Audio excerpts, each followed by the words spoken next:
Faith, development, peace.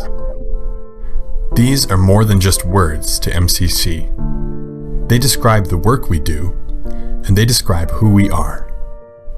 How? Well, let me start by telling you the story of how MCC came to be.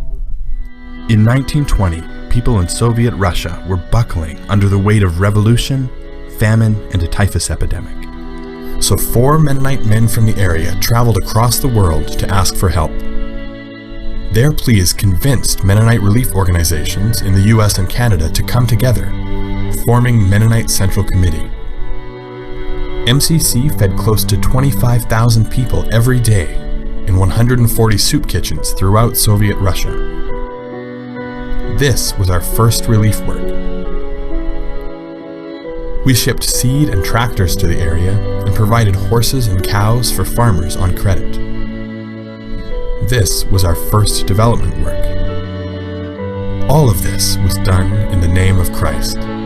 Then, as now, our work was rooted in a deep commitment to peace through nonviolence. Nearly 100 years later, we have relief, development, and peace programs all over the world. From providing clean water in Haiti, to running food security programs in Ethiopia that teach new conservation agriculture techniques, and conferences like this one in Syria that promote religious dialogue and peacebuilding. From education programs in Serbia, to nutrition classes for mothers in Nepal. We do relief work in disaster-stricken areas throughout the world, responding to conflict, drought, earthquakes, and other disasters. We work at home, too. In Canada, we work toward reconciliation between Indigenous and non-Indigenous peoples by building relationships. In the US, we work with community partners to offer restorative justice alternatives to the criminal justice system. We work with local partner organizations and churches in all we do. Their needs and insights guide our priorities. We believe in sharing God's love and compassion for all by responding to basic human needs and working for peace and justice. Relief, development, and peace in the name of Christ. This is what we do, and it's who we are. We are MCC. Join us.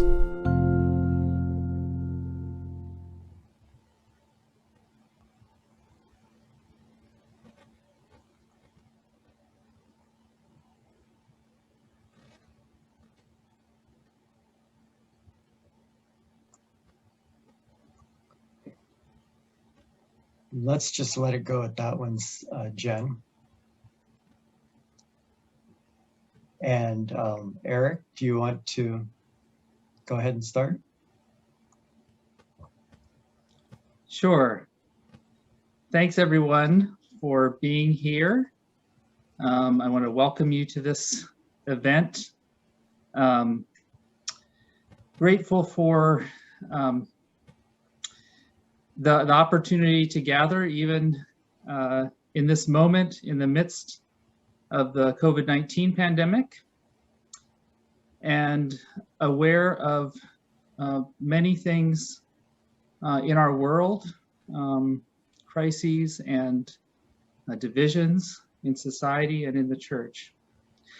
And I'm aware of at this time as we gather of MCC's beginnings 101 years ago in the wake of the Spanish flu pandemic, and also in a time of division and conflict in society and the church. And in this moment, leaders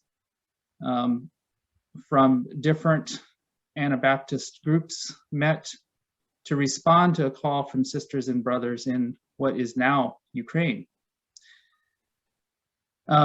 There's a small book called Feeding the Hungry that was written by some of the founders of MCC, Ori Miller and P.C. Hebert. And in the foreword to that, I'm just going to quote, "By God's grace and with God's help, We were successful in a very large undertaking, and thousands upon thousands live. By no means the least among the causes contributing to the result was the spirit of cooperation. We have long had the means to do bigger things in the Master's service. It took a terrible crisis to arouse in us the spirit to do them and to make us forget our differences sufficiently to work together effectively. Now that we know our strength, our responsibility is all the greater. So thank you all for your part in MCC over the years.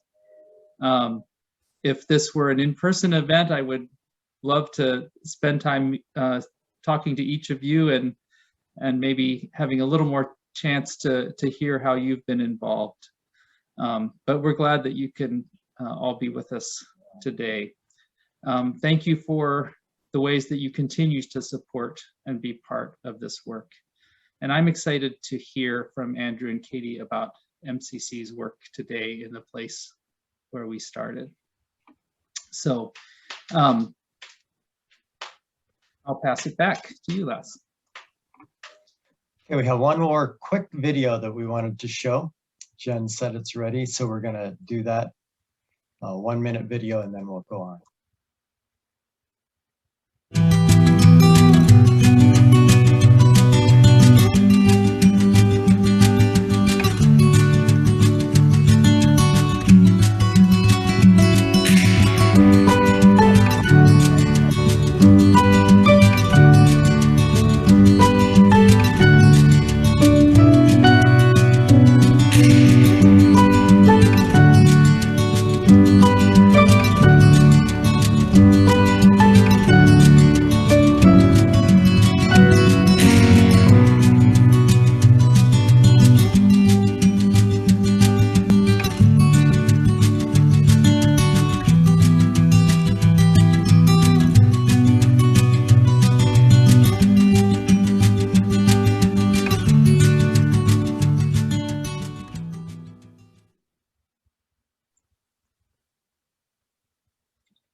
Well, we're excited that you all could join us tonight. It's we recognize that these kind of events have been happening around here in Goshen for the last number of years since I've been working with MCC.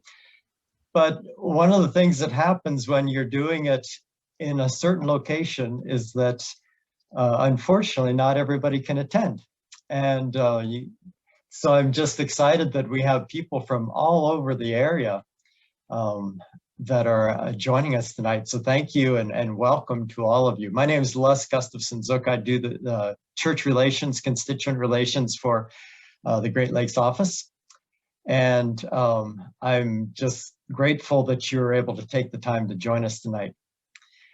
We are excited about the opportunity of having Katie and Andrew Geddert with us tonight because they've recently returned from Ukraine as country reps. They spent, I believe it was 5 years there, and they are living in Chicago right now. And Katie is, let me see, I thought I had it right here, but I know that Andrew's taking some class, no, Katie, okay. Help? Yeah, I need some help. No, I'll let you introduce exactly what you're doing in a minute. But before we get there, Katie and Andrew met in Ukraine when Andrew was a service worker and Katie was a salter. And now they're studying Swahili so they can look at other options as they continue on. And they have 2 kids that are in their apartment with them that I don't know if we'll get a chance to see or not, but Micah is 7 and Layla is 3. And they report with some interesting factoids that Micah used to played with the Ukrainian Hockey Federation while he was there. And Layla used to speak perfect Russian. until she got back to the States. But we are just real excited about having both Katie and Andrew available and willing to spend some time with us this evening and share with us what was going on in Ukraine while you were there, and what the program's been going on, how MCC has been making impact in the area there. So welcome, and I'm going to turn it over to you guys. Thanks, Les. Hi, everybody. So nice to see so many friendly faces. Hi. So I'm Katie, this is Andrew, and yeah, we'll share with you a little bit tonight. We'll try to keep it to the half hour allotted so that we have space for sharing in a little more dynamic way as well. When we sat down to think about what to talk about, we were thinking about how right about now, a lot of us are thinking about anniversaries, you know, a year ago today, where was I? And it's true for us too. So today's March 10th, and a year ago on March 10th, we were all sitting around in the meeting room / lunchroom / library at the MCC Ukraine office. And we were going around the circle and each sharing what we thought that we should do, what we needed to do about the big centennial celebration that we had been planning for months. We did actually get to celebrate the summer before when the US and Canada boards came, but by the end of that day, we had decided about the main celebration, the big one, that we were going to cancel it, that was the right thing to do. And by the end of that week, we had all packed up our computers and we were working from home. And then by May, our family and 2 other US-based workers were on a US Embassy chartered flight back to the States. I've got a couple of pictures I can share. You know, with the whole flight attendants in hazmat suits. Oh no, I did this wrong, didn't I? That's all right. Walking around, taking people's temperatures, rather than giving us drinks and things. There we go, that looks a little better. Let's see. All right, I know how to do this. So this is some of our staff from a year ago. At that time, we had one Yamaner from Cambodia, service worker from the US. We're missing a Salter on that picture. And then everybody else is local staff. You can see our library lunchroom down there. Everybody did actually have their own desk, even though it looks like they don't, but we did. So this was pre-pandemic. Oh, there's the boards singing at our pre-celebration. In the middle, you can see the quarantine sign as things started to close up. And there's our friendly back to the United States flight attendants. So we've already heard a little bit, if you were paying attention and listening during the videos, about you know, one reason why MCC is in Ukraine. And that's what we'll try to stick to is, first, why is MCC in Ukraine? Second, what are some of the exciting things that you at MCC partners are doing? And then third, how has our recent term affected us personally? So as to why MCC is in Ukraine, a lot of it has to do with the history that, again, you heard in the videos, right? You've got Catherine the Great in the late 1700s inviting Mennonites and others to come farm the land in Ukraine. And you hear the stories about like great agricultural advances, like really quality education systems set up, the old oak tree where people gathered underneath and met. Which, by the way, if you look at it now, that's what it looks like. It's really, the green is not from the tree. The green is from surrounding trees. So it's a little sad if you know that. But soon, within 100 years, there became reasons, and in decades, more and more reasons for people to leave. And many, many Mennonites and others who were able did, but some stayed. And again, as you see, our pictures that you've seen before already, but they're good ones. And as we've heard before, in 1919, a commission was sent out from the Ukraine area to North America to ask for help. And in 1920, you know, this gathering of Mennonite groups who were happily separate at that point decided to come together, create a central committee, and thereby help the folks in this area. And Mennonite Central Committee was born. So that's my 2-minute version. Here we go, picture of Ukraine. Ukraine is about the size of the state of Texas. Got population of about Texas plus Illinois. And in Ukraine, if you're earning minimum wage, what you're earning at this point is about $220 a month. If you break that down by, you know, the typical 40 hours a week, it breaks down to about $1.30 an hour. Retirees get by on less at this point, with an average pension of $126 a month. Since Ukraine gained independence in 1991, the leadership has kind of vacillated back and forth between Western leaning and Eastern leaning. The culture is also an interesting mix of both East and West, and people in different parts of the country speak both Ukrainian and speak Russian. Anyway, in 2013, the sitting president changed his mind about signing kind of a Western-leaning association agreement. And that led to widespread protests. And then came crackdown and outrage and the president fleeing the country and chaos and the Russian annexation of the Crimean Peninsula down there in yellow. And then separatist uprisings in the East, certainly supported and encouraged by neighboring Russia. And though at this point, you know, in 2021, the front line hasn't moved in years, the armed conflict does continue. And it continues shaping the way that people live, and it certainly continues to challenge the way that the church lives out its calling.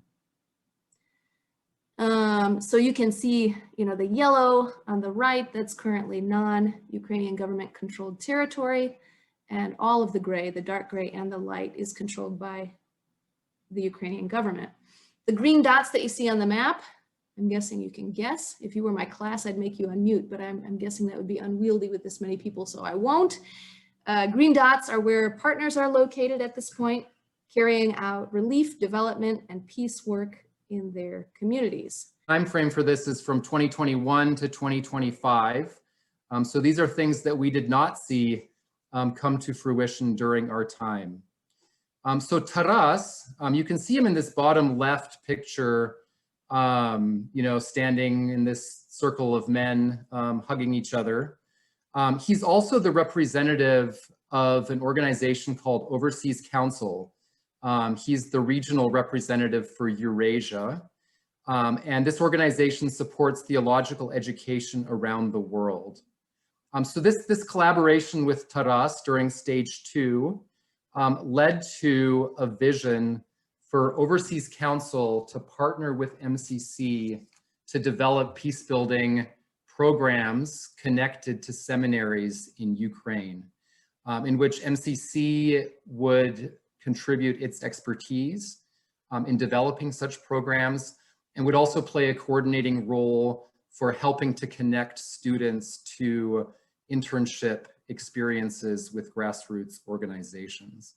And a recent job posting for a service worker position in Ukraine is evidence that this exciting initiative is moving forward, because that collaboration with Overseas Council is explicitly mentioned in one of these job descriptions. And we would also encourage you to look at these job descriptions, think about your circle of acquaintances, and feel free to suggest people to apply if they might be a good fit for these positions. The second plan and dream it has to do more with this picture on the top right. We have Sasha, a pastor from non-government controlled territory, on the left. On the right, we have Igor, who's a pastor from Kiev, both very strong in their convictions about what happened back in 2014, disagreeing strongly with each other, but committed to dialogue. And this is on the Sea of Galilee during a learning tour to Palestine. And the initiative here is an MCC project that was developed in 2020 with Tatiana and her organization, Dialogue in Action, to bring together 5 pastors from each side for a more formal series of dialogues on basically coming together and being able to hear each other about different perspectives of what happened back in 2014, how it affected each side, and also ways that the church has responded to the conflict that is painful to people on either side of the armed conflict. And so from just postings from this last week on Facebook, we can see that these initiatives are moving forward, that Tatiana and Taras, who we helped to bring together as a team of peace builders, are actively working together. And you can see this on the bottom left. This is a Dialogue in Action, an MCC supported project. Yeah, so that's a little bit in detail about one part of our peace building work. I'm going to share very briefly about 2 other partners. Les asked us who was our favorite partner. And for me, that was the New Life Charitable Fund. They work with people with drug addictions, ex-prisoners, homeless persons, and survivors of domestic violence. They provide humanitarian aid. They provide essential assistance with obtaining and restoring documents. In Ukraine, people sometimes say, if there's no document, there's no person. And helping people to access medical care. They have 2 rehabilitation homes that are called Homes of Mercy, and they teach job skills. What stands out to me is that they care for the people who are most devalued in society, and they treat them as human beings with no condescension, with no judgment, and even with honor. And they constantly advocate, insisting on their participants' rights and persisting in their efforts, like the widow in the parable with the unjust judge, who got the unjust judge to change his mind, and while also refusing to pay bribes. These are what I came to see as modern day prophets, whose work and love reveals the shortcomings of society and of the church and of my own heart. The next example is a partner called Prométhée. This I would describe as our most impressive partner. They work with children with autism. The predominant model in the West for treating autism is called the ABA model. It's a behavioral approach where kids learn specific skills that they need for daily life. Prométhée maintains that the ABA model does not deal with the underlying neurological disability, and it's not contextually appropriate in the Ukrainian context, where supports are not available for children or youth or adults as they are in the West. So Prométhée's model addresses this underlying disability by taking as a starting point where each child's development went awry, providing specialized interventions that help kids with autism progressively achieve developmental tasks, and working with kids with autism as a group, and that's really unique. And that speeds up their recovery by drawing on the power of imitation and helping children to overcome their social limitations rather than accommodating these social limitations, as is the more predominant model in the West. This is groundbreaking work. It's contextually rooted, and I believe there's a lot that European and North American experts could learn from the way that they do their work. So, you know, especially taking into account the Anabaptist history that we've heard about in Ukraine, definitely a significant part of our role was interacting with and collaborating with other Anabaptists. We personally attended and participated in a local Mennonite Brethren church which of course, relates to our job, but it was not our job, right? Gets a little sticky. By the way, these local Mennonite Brethren churches, they're not churches of people that are blood relatives of the 1800s Mennonites living in Ukraine. It's more churches that came out of the later missional work of European and North American Mennonites. So that's what that is, but I digress. There was a lot of fruitful stuff to be done with other Mennonite groups doing great work in the area. And we also supported 3 projects with the local MB churches, including work that they were doing near the front line. You can see the kids here. That's in Avdiivka, which is a city near the front line. Bottom left, Sergei is a pastor of one of the local Mennonite churches in the city where we lived. And then top left is a Mennonite connected organization, also in the city where we lived, working with broken families. So let's see. There are lots of other interesting things to say about this, different ways that interacting with other Mennonites came up, surprising ways, but I won't go into all of that. And really, this is just a small taste of what work with partners looked like. There's a lot of humanitarian assistance that happens in Ukraine, other peace education, medical related projects. There's a lot of interesting staff development work that we were doing together, but time is limited. So let's shift on here. We wanted to share a little bit about ways in which our term kind of impacted us personally as well. Yeah, so for me, it was a time of all kinds of professional growth, but that's not what I want to focus on. I think it was a time for me to revisit and deepen my roots in several ways.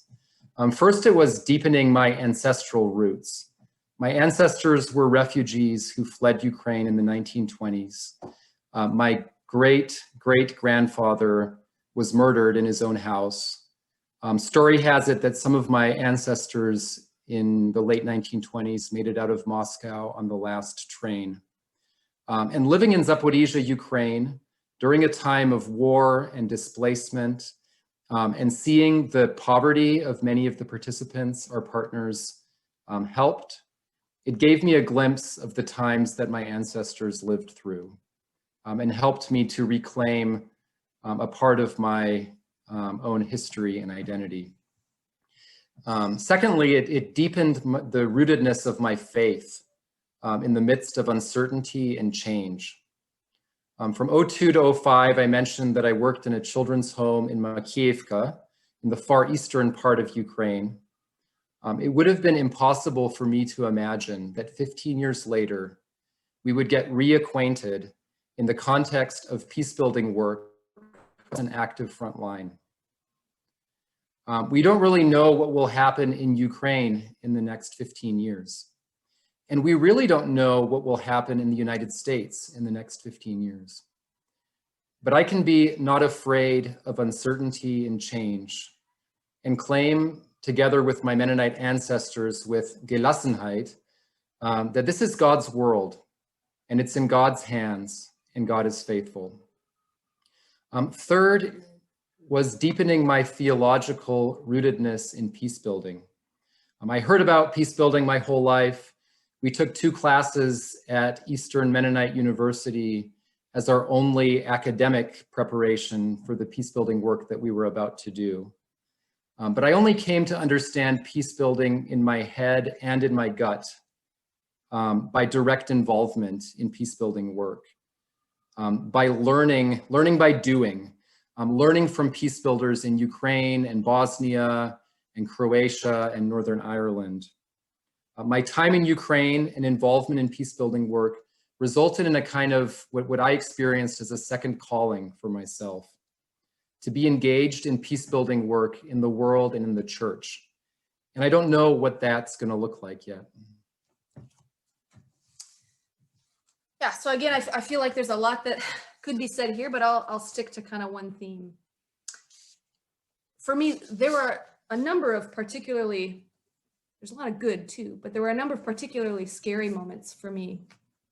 Some were just generally conflict related, getting used to living in a place where, you know, you're 150 miles from an active conflict zone, getting used to which loud noises at night are just kids setting off firecrackers and aren't an indication of like war moving closer. There were a couple of particular moments, you know, like when the Russian Coast Guard fired on and captured 3 Ukrainian ships in the waters that were adjacent to our region. And there was a series of kind of serious political posturing and martial law. And some of the times like that, there was the weight of keeping people safe, ourselves and our kids, but our staff, and the contingency planning and the communicating with family members and with volunteers, family members, clearly, but without causing undue alarm. You know, another stressful thing or a scary thing for me were surveillance, like different ways that kept us reminded that we were being, you know, kept an eye on, and getting a little more attention than we would have loved to have from security services. Other scary things for me involved the medical. So during our first term, we ended up calling the ambulance one night because our son was having trouble breathing. So there's the scary of like, my son's having trouble breathing, added on to, hey, have I communicated well enough to the paramedics on the telephone, like what the issue is and where we are? Added to like, hey, I see the ambulance outside. How come they're not coming in? Wait, maybe we're supposed to go out there. Are we supposed to bring the kid out? Kind of cultural stress added to that. And then over our 5-year term, we had the privilege of experiencing 4 different operations as a family, you know, which I say tongue in cheek, but what I can say without irony is that through it all, we really did have a sense of God caring for our family throughout. When we made the decision in 2015, you know, in the midst of the armed crisis being new, to move our family to Ukraine, I remember my mom saying something to me like, well, you know, the safest place for you to be is in God's hands. And at the time, I remember like, well, being grateful that she wasn't like outwardly freaking out on us. You know, I still had the sense that like, okay, well, it's a nice thing to say. It's kind of a platitude, but it's not necessarily something that you feel, you know, that like there's actual war going on there. And if we look objectively at risk, like there, yes, the risk is higher. And while I'm not going to say like, oh, well, nothing can scare me anymore, I would say, 3-year-old yelling, I would say that, you know, I don't feel like, it doesn't feel like a platitude to me at this point. There's a sense in which I feel a lot deeper, like my physiological reaction to different risks has changed. I mean, sure, like, you know, I weigh decisions and I make the best decisions that I can, but they no longer shake me like they once would have. I feel a more deep sense of God's provision and God's sovereignty.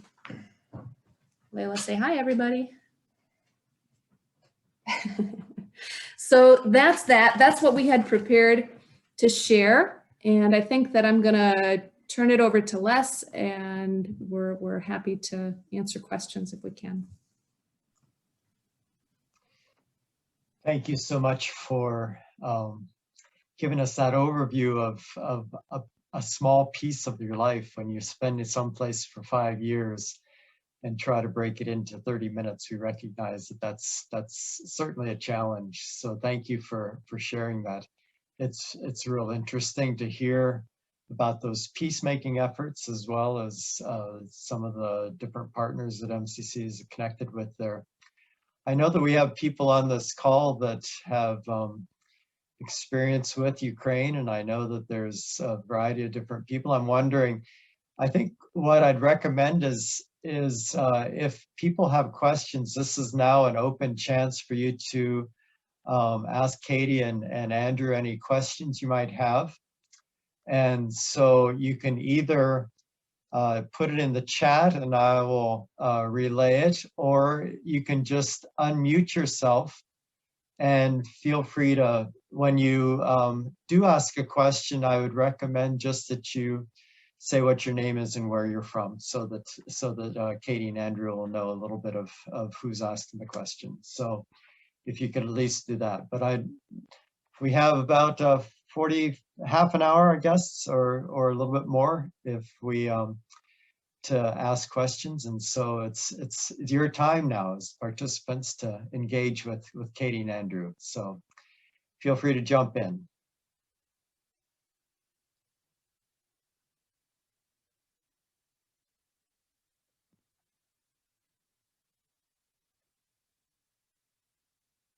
So Teo from up in Michigan says, how are you dealing with being away from Ukraine? Is there any desire to go back?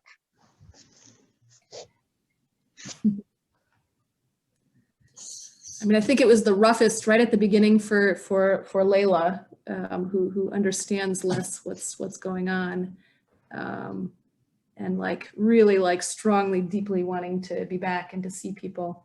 The ending of our term was not necessarily how you want to end living somewhere, and there were a lot of goodbyes that we didn't get to say, and a lot of closure that we didn't really get. But you know, I would say certainly we want to go back and see people. But I think that we're also in a good space now. Our son is starting first grade this year. So far hasn't been to the building, but you know, feels like a good time to give kids a little bit of stability. Yeah, I think the time there, to me, especially the end, felt a bit like a marathon. So there was both like the relief of that being over, but there's also kind of missing the adrenaline of all of the things that we were involved in. And it's always a little bit of a challenge to come to a new place. For me, the first year is always a bit challenging. When you folks left, you were almost done with the end of your term, but it just happened much more quickly than what you're expecting. Is that correct? We actually did complete our term. So we completed our term, and then we took the first flight available out after our term ended. And Dan Balzer in Chicago asked the question that I missed when I was introducing you, what you're doing now. Living in Chicago, Andrew works as a therapist with refugee and immigrant children, and Katie teaches adult citizenship classes, but please expand on that a little bit, please. Yep, you're right. That's what it is. So I'm back to teaching and Andrew's doing therapy. We're members of Living Water Community Church. So just right across the street from us here, and that's been a real blessing. See some of our church friends here, hello. But that's about it. We're schooling with kids and working, and yeah.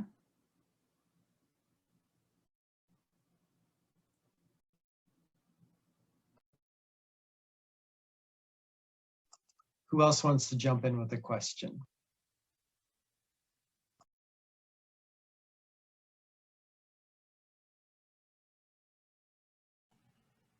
Can I just ask a question without typing it up, Les? I'm Barry Bush. I'm coming in from Bluffton, Ohio. It's good to see you again, Les. It's been a long time. I was in Zaporizhia in the spring of 12, teaching at Zaporizhia National University on a sabbatical from Bluffton. And we hung out. I mean, I had a 14-year-old daughter with me. We hung out at the New Life Church with John and Evie Weens. And I know that John passed not long after. This is about a year before the whole thing blew up. And I'm going to say MCC had an office that was in transition, so we didn't connect with MCC, but I knew where the office was. It was down Prospect La Nina from where we were living, Festival in Plosha. And I just was going to ask what's happened with the New Life Church. I'm guessing that was some of your connection while you were there, just from your photos, your description.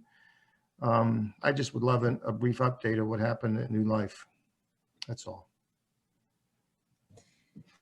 Yeah, so New Hope Church is, I think New Hope is what you mean, but Evelyn and John means is, yeah. This is where we were. This was our church home for our family when we were there.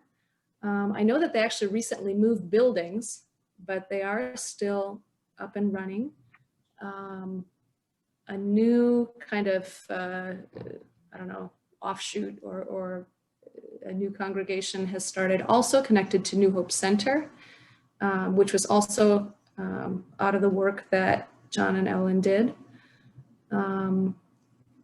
So what else can we say about New Hope? You know, when John passed so suddenly, that at that time there were 5 elders that were kind of a leadership team for the church. There was a long time when, you know, it felt like this is just so recent, this is so sudden, and so the 5 kind of shared leadership. Toward the end of our term, finally things moved forward into a more like, this is what we're doing moving forward system. A co-pastoring team, one who was one of the original 5 and one who was somebody outside of it. Anything you want to add? Yeah, good people. Yeah. Did you folks plan to come back to Chicago? Was that part of the plan initially, or is this something that basically worked out? And are you preparing yourselves for something different, or is this kind of going to be where you're sitting for a while? Yeah, Chicago was the plan. You know, there were lots of lobbying interests. You know, we have family in California and in Michigan, and we had lived previously in Chicago. But in the end, we just felt that Chicago was a really good place for us, a place where maybe we're not elsewhere, but the world is here with us. And a lot of the reason why we moved specifically to where we are is because of Living Water Church. Realizing while we were in Ukraine that, you know, while we had a lot of people around us all the time, there was definitely a sense in which, because of the role that we were in, we ended up kind of, you know, outside and without like real close community. You know, I say that maybe that's our fault too, but found ourselves, you know, really desiring to live with other believers who hold in high value living together in community. And so we started attending, you know, virtual services here in Chicago with Living Water before we left Zaporizhia. Roberta Yoder says, what is happening in the occupied areas? Is there a desire for Ukraine to regain control or a willingness to live with divisions? Talking about the tumor. Yeah, you know, the situation has continued for a long time with kind of a status quo, and no one's happy with the status quo. But there's also not a whole lot of willingness to, yeah, it's just the status quo is the most likely outcome. Something that we would hear often was the idea that to make, you know, any concessions to Russia would be something like, what was the word? You know, like almost like surrendering. And so, yeah, So I would say that over time, the divisions between non-government controlled and government controlled territory have become progressively deeper. They've become progressively more disconnected, with it being more difficult to travel to government controlled territory. Part of that is the COVID pandemic, but not only. And neither Russia nor Ukraine, in some sense, really wants those territories back. We also heard it sometimes described, as a tumor that you would rather cut off than for it to continue to be part of. Yeah, so it's a hard question. Honestly, since we've come back, I have not continued to read Ukrainian news closely. Maybe that's a form of adjusting to a new context, but my sense is that not much has changed. Is there active conflict going on right now? That's a question, right? Yes, it's a question. Is there active conflict? Is there active conflict going on right now? There is active conflict. We have friends on the other side, and from time to time they write to us and say, the other week, we heard some shelling. It's not at a high level. It hasn't been at a high level for years. The number of casualties aren't all that high, but it's been going on. It continues to go on. Yeah. Teal asks, how has your experience in Ukraine helped or hindered your adjustment to politics in the US? Yeah, I mean, certainly something that we would say while talking about peace building work is, we're here and we feel that it's important. We also feel that it's equally important, if not more important, in the US. You can call some places places of current conflict, other places of post-conflict. You could call the United States a pre-conflict place. It doesn't mean that there's any less need for peace building work in the political climate here. Yeah. Kind of a follow-up, or not a follow-up, but an additional question. It sounded, this is Dan, it sounded like peace building work was primarily between different Christian groups. Did it include wider communities on both sides of the line? Yeah, some of our other projects and partnerships involved, working more broadly with different religious groups and people who weren't Christians. In terms of the work across the front line, it was primarily involved working with churches, and it really was unique and groundbreaking work. Like one of our partners was tracking different dialogue efforts that were taking place. And really, there were very few formal initiatives to bring together people from both sides to engage them in dialogue. MCC's efforts were the first, or one of the first, to bring together Christians from both sides, religious leaders. So that was the connection that we had. I think in peace building work, it's really important and significant to be able to draw from personal relationships. And it would have been very difficult to develop new relationships, with a broader, basically it can happen, but it takes a lot of time. And so you start from the relationships that you have.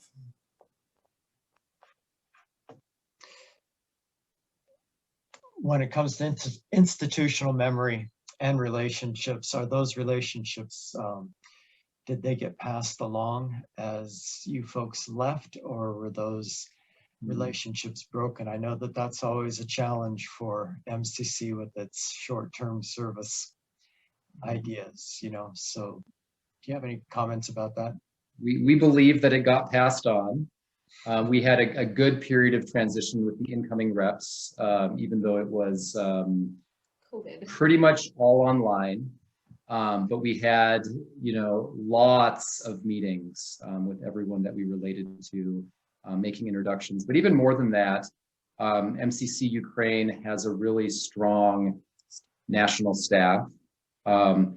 We would sometimes say probably the best in the world. And someone from one of the boards pushed back and was like, well, really? And then Mark Epp, the director for international programs in Canada, was like, no, they have really good staff. And so we feel like, in combination, having a good transition with the incoming reps, but also all of the knowledge and skill and embodiment of MCC's mission that's embodied in all of the staff is really promising in terms of things continuing to move in a really good direction and to maintain and grow those relationships. It's always encouraging to hear.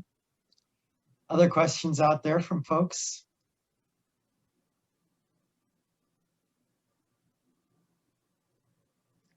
Feel free to unmute if you'd like to ask the question in person. You mentioned the new reps who you oriented. Who's there now? I'm curious. So Rob and Rebecca Hessenauer. It's a young couple. He has a background in international development and was working previously with MCC East Coast somewhere. Mm-hmm. I don't remember doing what. Thrift shops. He's coordinating with thrift shops. Thank you. Thank you. And Rebecca has a real relational way about her, really open and really has a good proclivity to language. And so they're the two who are there. I'm pretty sure it's open news, so you can pray for them as they soon welcome their second child. There's a long history of reps having and raising small children in Ukraine. So Steve just asked the Steve question. knows that. Yeah, right. Yeah. So we credit Steve and Cheryl with eventually getting Andrew and I together. They're the ones that approved my application to come, and so yeah. Here's a question, Mitch from Goshen. Can you talk about how much your work was in English or Ukrainian or Russian, and how are the Ukrainian Russian languages used there? Yeah, good question. Because Andrew and I were both in Ukraine before and we're pretty comfortable in Russian, office work was mostly in Russian. Zaporizhia is the more predominantly Russian-speaking city. And then we would do speak in English in the office Fridays on and off, but it takes a lot of initiative if it's just easier for everybody just to do another language. And then over time, and as the conflict wore on, Russian became more and more lingua non grata, as the kind of language of the oppressor. And Andrew and I attended for about 6 months some local Ukrainian classes, and we did a few let's speak Ukrainian in the office tries at that. We had some partners who were more rural generally, who preferred to speak Ukrainian. Generally in those cases, they would speak in Ukrainian and we would respond in Russian or some sort of mix, and it was fine. But then there was probably maybe 1.5 years or 2 years at the end of our term where we had another English speaker in the office who didn't speak Russian or Ukrainian, and so that increased the amount of English that happened in the office. Yeah, and so how are the languages used there? I would still say in Zaporozhye, even though people are like, yeah, we should speak Ukrainian, you just don't change what language you grew up in your house speaking. And so there's more Russian, but overall there's becoming more and more Ukrainian. Yeah, and going to the checkout line at the store, even during the last year, you would speak Russian and they would respond to you in Ukrainian. And unless you kind of asked them to switch over, they would often continue in Ukrainian. So there were some significant shifts taking place, but still it's kind of a long process to shift from one language significantly in the direction of another one. Fun fact, my supervisor, so we were supervising Ukrainians, and now my supervisor is a Ukrainian from Lvov, and so he likes to, he just speaks to me in Ukrainian, and I do my best to speak back in Ukrainian or some mix of Ukrainian and Russian, so it's kind of fun.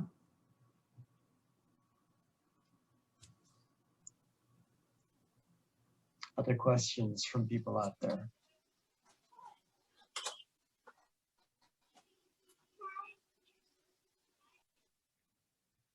Addison, is there a question coming from you? Sorry. Just see your name popping up, so I wasn't sure if there's a question there or not.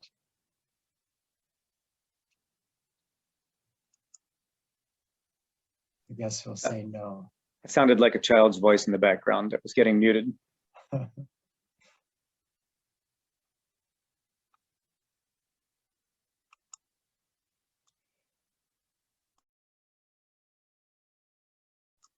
Any other questions for Katie and Andrew? It's great to have you all join us, and but we don't want to cut this too short if there's still questions to be had.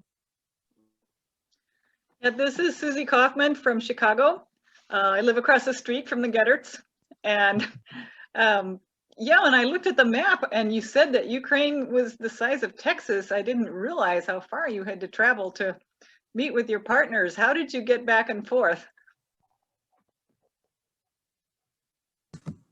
There was at the beginning, we would sometimes take the car together with our son, but we found out quickly that had a lot of disadvantages, such as getting lost, getting stopped by police, and needing to travel during the day. And so over time, the best mode of transportation in Ukraine for business purposes is train. Typically you get on the train in the evening, and whatever city you're going to, if it's halfway across the country, you'll be there in the morning. If it's all the way across the country, it'll take you 24 hours. So from Zaporizhzhia to Ukraine to Kiev, even though it's a long distance, you can go for one day of business meetings and travel 2 nights, and you're only away from home for 1 day. So it's really I would even call it a family-friendly way of being able to travel. So we spent many, many nights on trains.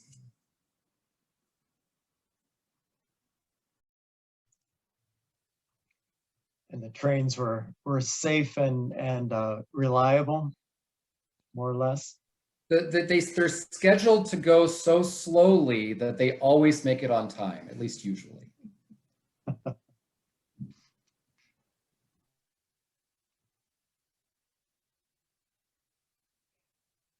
Any other final questions?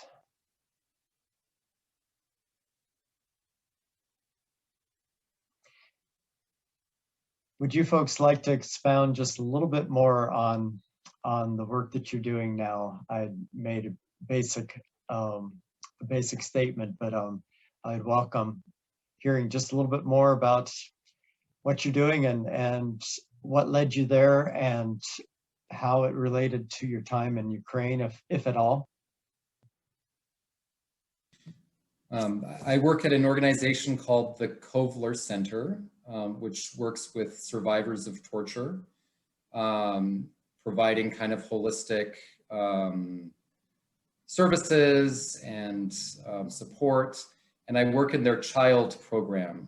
So I'm a therapist, and I work with kids who have experienced trauma, a lot of it due to political violence, some of it due to family violence, in their countries of origin, sometimes during their journey to the United States, and then other difficulties that they've experienced while in the United States. So yeah, I'm a therapist. I think understanding what it means to live in a setting with political instability and armed conflict, and being generally curious about and interested in relating to people across cultural divides. Those are some of the experiences that are really helpful in my job. And for me, you know, teaching adult ESL is my background. So for me, it feels like a kind of a return to what I'm more familiar with than the responsibilities that we had in Ukraine. But there are ways that it overlaps. I have Ukrainians in my class. But, you know, just things like, what were we talking about in class? Okay, so we were studying how the pilgrims come, right? And they don't know how to plant corn. And so Native Americans are like showing them how to do this. And one of my students from Afghanistan asked, like, aren't they adults? Like, why don't they know how to like farm and take care of themselves? Why didn't they do some research and figure out how they need to survive before coming? And I said, you know, I think that when you're living in a new country, which is something that we all share in common, you know, having had this experience, there are always going to be ways in which you were an adult before and now you are a brand new baby, and there are just things that you don't know, and there are just things that like you have to welcome and be ready for other gracious people to help you to learn, because it's part of living in a new place. And there was such a like a resonance around the Zoom room. So for me, teaching is it's something that I love to do, but in part because I think it's a way to create a community among people who in a lot of ways have a lot of shared experiences and really need that community of people who've had that shared experience. That's kind of a great bookend here for this session. Hearing more about the ways in which we all are vulnerable as we experience life, whether it's being a new immigrant or whether it's being new in a setting, or just the basic new experiences that we all experience, and how we can really use the wisdom and help from other people. I think that's a great thing for us to all be paying attention to. Thank you, Katie and Andrew, for sharing this time together.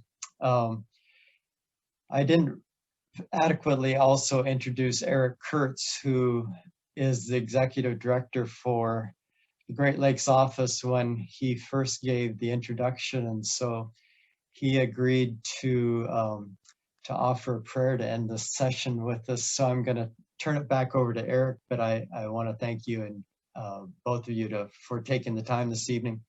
And also really want to thank all of you from all around who, it's great to see some familiar faces, some of you close and some of you far away, but it's great to see your faces again, and to know that that you're still interested in the work of MCC and are fervent supporters and prayer partners for the work that we do. So Eric, I'm going to turn it over to you. Yeah, thank you, Les. I didn't adequately introduce myself, so apologies for that. Some of you know me, and again, so glad to be here.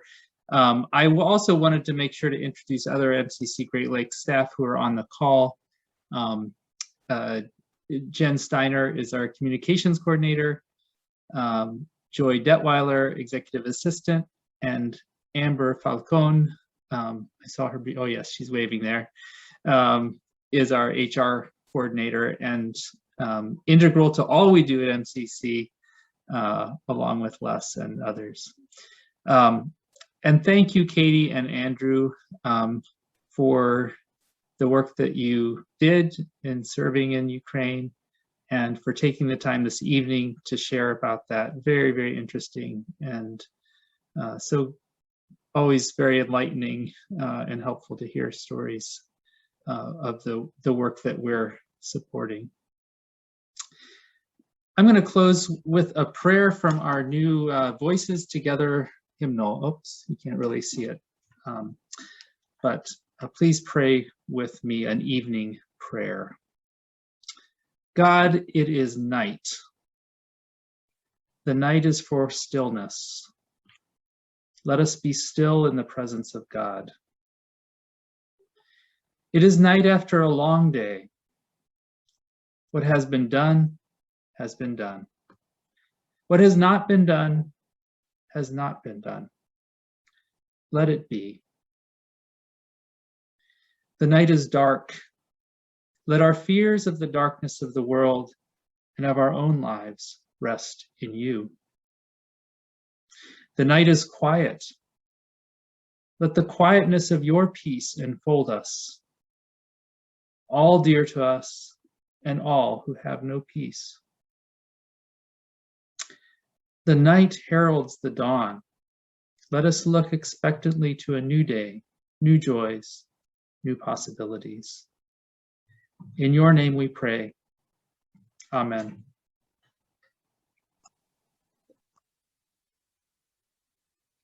Thanks, Eric. And one thing that I forgot to mention about looking towards the new dawn is that we are having another one of these alumni gatherings with Thelma Sadzamari